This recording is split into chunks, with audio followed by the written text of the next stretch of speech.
week after week that God is a God who made us and forgives us. They waited for God's message. All of this over and over again. Messiah, come, Messiah, come. And today we say the Messiah has come. The Messiah is with us. Today you're going to hear a story, and as you hear this story, it is the entire week. The week that we begin with Palm Sunday, then Maundy, Thursday, where they had a meal. The words will sound familiar that we speak in each and every time we eat, for they are God's words. And then we will hear these words, crucify him. Today I invite you to listen, to just listen to God's word as if you are at the feet of Jesus. And God says, through him, this is what I have done for you, given of my own self, so that you will have life everlasting.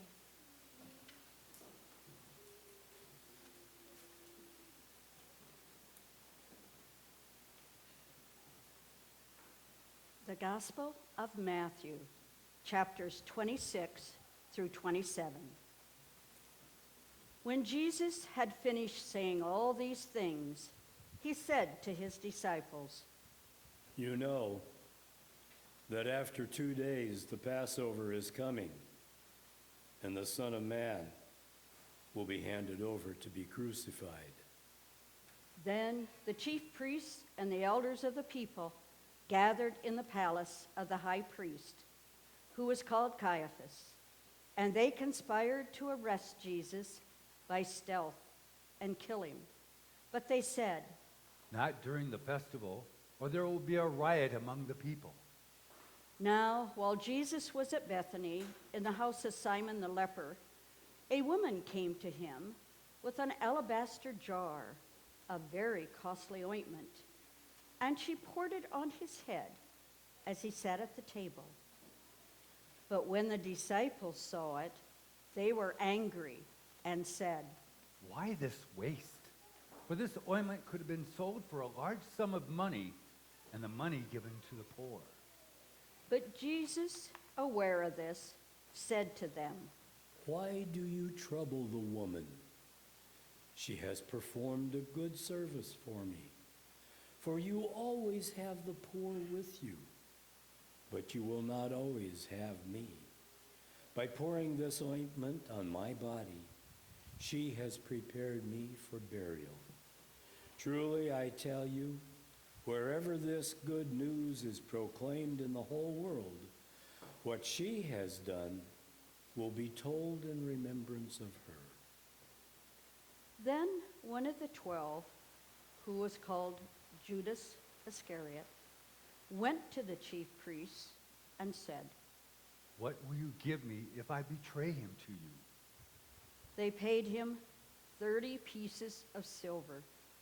And from that moment on, he began to look for an opportunity to betray him.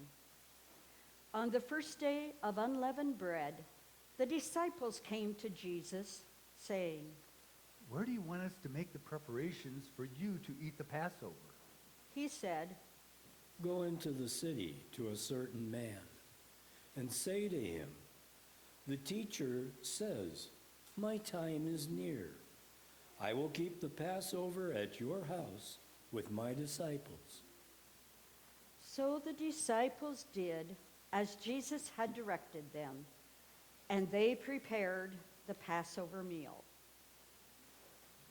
When it was evening, he took his place with the 12, and while they were eating, he said, Truly, I tell you, one of you will betray me.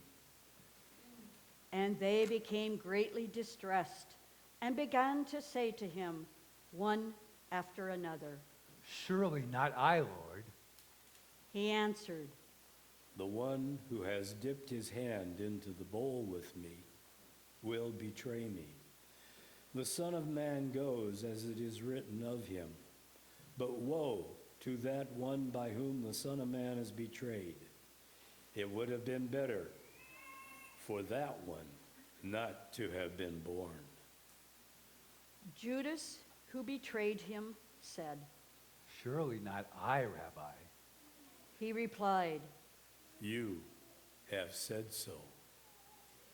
While they were eating, Jesus took a loaf of bread, and after blessing it, he broke it, gave it to the disciples, and said, Take, eat.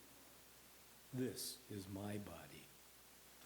Then he took a cup, and after giving thanks, he gave it to them, saying, Drink from it, all of you, for this is my blood of the covenant, which is poured out for many for the forgiveness of sins. I tell you, I will never again drink of this fruit of the vine until that day when I drink it new with you in my Father's kingdom. When they had sung the hymn, they went out to the Mount of Olives. Then Jesus said to them, You will all become deserters because of me this night, for it is written, I will strike the shepherd, and the sheep of the flock will be scattered. But after I am raised up, I will go ahead of you to Galilee. Peter said to him, Though all become deserters because of you, I will never desert you. Jesus said to him, Oh, truly I tell you, this very night, before the cock crows, you will deny me 3 times. Peter said to him, Even though I must die with you, I will not deny you. and so said all the disciples. Then Jesus went with them to a place called Gethsemane, and he said to his disciples, Sit here while I go over there and pray. He took with him Peter and the 2 sons of Zebedee and began to be grieved and agitated. Then he said to them, I am deeply grieved, even to death. Remain here and stay awake with me. And going a little farther, he threw himself on the ground and prayed, My Father, if it is possible, let this cup pass from me. Yet not what I want, but what you want. Then he came to the disciples and found them sleeping. And he said to Peter, So, could you not stay awake with me 1 hour? Stay awake and pray that you may not come into the time of trial. The spirit indeed is willing, but the flesh is weak. Again he went away for the second time and prayed, My Father, if this cannot pass unless I drink it, your will be done. Again he came and found them sleeping, for their eyes were heavy. So leaving them again, he went away and prayed for the 3rd time, saying the same words. Then he came to the disciples and said to them, Are you still sleeping and taking your rest? See, the hour is at hand, and the Son of Man is betrayed into the hands of sinners. Get up, let us be going. See, my betrayer is at hand. While he was still speaking, Judas, one of the 12, arrived. With him was a large crowd with swords and clubs from the chief priests and the elders of the people. Now the betrayer had given them a sign, saying, The one I will kiss is the man. Arrest him. At once he came up to Jesus and said, Greetings, Rabbi. and kissed him. Jesus said to him, Friend, do what you are here to do. Then they came and laid hands on Jesus and arrested him. Suddenly, one of those with Jesus put his hand on his sword, drew it, and struck the slave of the high priest, cutting off his ear. Then Jesus said to him, Put your sword back into its place, For all who take the sword will perish by the sword. Do you think that I cannot appeal to my Father, and he will at once send more than 12 legions of angels? But how then would the scriptures be fulfilled, which say it must happen in this way? At that hour, Jesus said to the crowds, Have you come out with swords and clubs to arrest me, as though I were a bandit? Day after day I sat in the temple teaching, and you did not arrest me. But all this has taken place so that the scriptures of the prophets may be fulfilled. Then all the disciples deserted him and fled. Those who had arrested Jesus took him to Caiaphas, the high priest, in whose house the scribes and the elders had gathered. But Peter was following him at a distance, as far as the courtyard of the high priest. And going inside, he sat with the guards in order to see how this would end. Now the chief priests and the whole council were looking for false testimony against Jesus, so that they might put him to death. But they found none. Though many false witnesses came forward, at last 2 came forward and said, This fellow said, I am able to destroy the temple of God and to build it in 3 days. The high priest stood up and said, Have you no answer? What is that they testify against you? But Jesus was silent. Then the high priest said to him, I put you under oath before the living God. Tell us if you are the Messiah, the Son of God. Jesus said to him, You have said so. But I tell you, from now on you will see the Son of Man seated at the right hand of power and coming on the clouds of heaven. Then the high priest tore his clothes and said, He is blasphemed. Why do we still need witnesses? You have now heard his blasphemy. What is your verdict? They answered. He deserves death. Then they spat in his face and struck him. And some slapped him, saying, Prophesy to us, you Messiah. Who is that struck you? Now Peter was sitting outside in the courtyard. A servant girl came to him and said, You also were with Jesus the Galilean. but he denied it before all of them, saying, I do not know what you are talking about. When he went out to the porch, another servant girl saw him, and she said to the bystanders, This man was with Jesus of Nazareth. Again, he denied it with an oath. I do not know the man. After a little while, the bystanders came up and said to Peter, Certainly you are also one of them, for your accent betrays you. Then he began to curse, and he swore an oath. I do not know the man. At that moment, the cock crowed. Then Peter remembered what Jesus had said, Before the cock crows, you will deny me 3 times. And he went out and wept bitterly. When morning came, all the chief priests and the elders of the people conferred together against Jesus in order to bring about his death. They bound him, led him away, and handed him over to Pilate, the governor.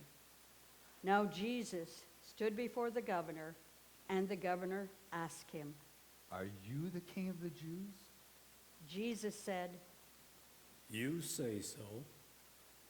but when he was accused by the chief priests and elders, he did not answer. Then Pilate said to him, Do you not hear how many accusations they make against you? but he gave him no answer, not even to a single charge, so that the governor was greatly amazed. Now at the festival, the governor was accustomed to release a prisoner for the crowd, anyone whom they wanted. At that time, they had a notorious prisoner called Barabbas. So after they had gathered, Pilate said to them, Whom do you want me to release to you? Barabbas or Jesus, who is called the Messiah? For he realized that it was out of jealousy that they had handed him over. While he was sitting on the judgment seat, his wife sent word to him. Have nothing to do with that innocent man. For today I have suffered a great deal because of a dream about him. Now the chief priests and the elders persuaded the crowds to ask for Barabbas and to have Jesus killed. The governor again said to them, Which of the two do you want me to release for you? and they said, Barabbas. Pilate said to them, Then what shall I do with Jesus, who is called the Messiah? all of them said. Let him be crucified. Then he asked, Why? What evil has he done? but they shouted all the more. Let him be crucified. So when Pilate saw that he could do nothing, but rather that a riot was beginning, he took some water and washed his hands before the crowd, saying, I am innocent of this man's blood. See to it yourselves. Then the people as a whole answered, His blood be on us and on our children. So he released Barabbas for them. And after flogging Jesus, he handed him over to be crucified. Then the soldiers of the governor took Jesus into the governor's headquarters, and they gathered the whole cohort around him. They stripped him and put a scarlet robe on him, and after twisting some thorns into a crown, they put it on his head. They put a reed in his right hand and knelt before him and mocked him, saying, Hail, King of the Jews! They spat on him and took the reed and struck him on the head. After mocking him, they stripped him of the robe and put his own clothes on him. Then they led him away to crucify him. As they went out, they came upon a man from Cyrene named Simon. They compelled this man to carry his cross. And when they came to a place called Golgotha, which means place of a skull, they offered him wine to drink mixed with gall. But when he tasted it, he would not drink it. And when they had crucified him, they divided his clothes among themselves by casting lots. Then they sat down there and kept watch over him. Over his head they put the charge against him, which read, This is Jesus, the King of the Jews. Then 2 bandits were crucified with him, one on his right and one on his left. Those who passed by derided him, shaking their heads and saying, You who would destroy the temple and build it in 3 days, save yourself. If you are the Son of God, come down from the cross. In the same way, the chief priests also, along with the scribes and elders, were mocking him, saying, He saved others. He cannot save himself. He is the King of Israel. Let him come down from the cross now, and we will believe in him. He trusts in God. Let God deliver him now, if he wants to, for he said, I am God's son. The bandits who were crucified with him also taunted him in the same way. From noon on, darkness came over the whole land until 3 in the afternoon. And about 3 o'clock, Jesus cried with a loud voice, Eli, Eli, lema sabachthani. that is, My God, why have you forsaken me? when some of the bystanders heard it, they said, This man is calling for Elijah. At once one of them ran and got a sponge, filled it with sour wine, put it on a stick, and gave it to him to drink. But the others said, Wait, let us see whether Elijah will come to save him. Then Jesus cried again with a loud voice and breathed his last. At that moment, the curtain of the temple was torn in two, from top to bottom. The earth shook, and the rocks were split. The tombs also were opened, and many bodies of the saints who have fallen asleep were raised. After his resurrection, they came out of the tombs and entered the holy city and appeared to many. Now when the centurion and those with him who were keeping watch over Jesus saw the earthquake and what took place, they were terrified and said, Truly, this man was God's son. Many women were also there, looking on from a distance. They had followed Jesus from Galilee and had provided for him. Among them were Mary Magdalene and Mary, the mother of James and Joseph, and the mother of the sons of Zebedee. When it was evening, there came a rich man from Arimathea named Joseph, who was also a disciple of Jesus. He went to Pilate and asked for the body of Jesus. Then Pilate ordered it to be given to him. So Joseph took the body and wrapped it in a clean linen cloth and laid it in his own new tomb, which he had hewn in the rock. He then rolled a great stone to the door of the tomb and went away. Mary Magdalene and the other Mary were there, sitting opposite the tomb. The next day, that is, after the day of preparation, the chief priests and the Pharisees gathered before Pilate and said, Sir, we remember what that impostor said while he was still alive. After 3 days I will rise again. Therefore command the tomb to be made secure until the third day. Otherwise his disciples may go and steal him away and tell the people he has been raised from the dead. And the last deception would be worse than the first. Pilate said to them, You have a guard of soldiers. Go, make it as secure as you can. So they went with the guard and made the tomb secure by sealing the stone. Here ends our gospel reading.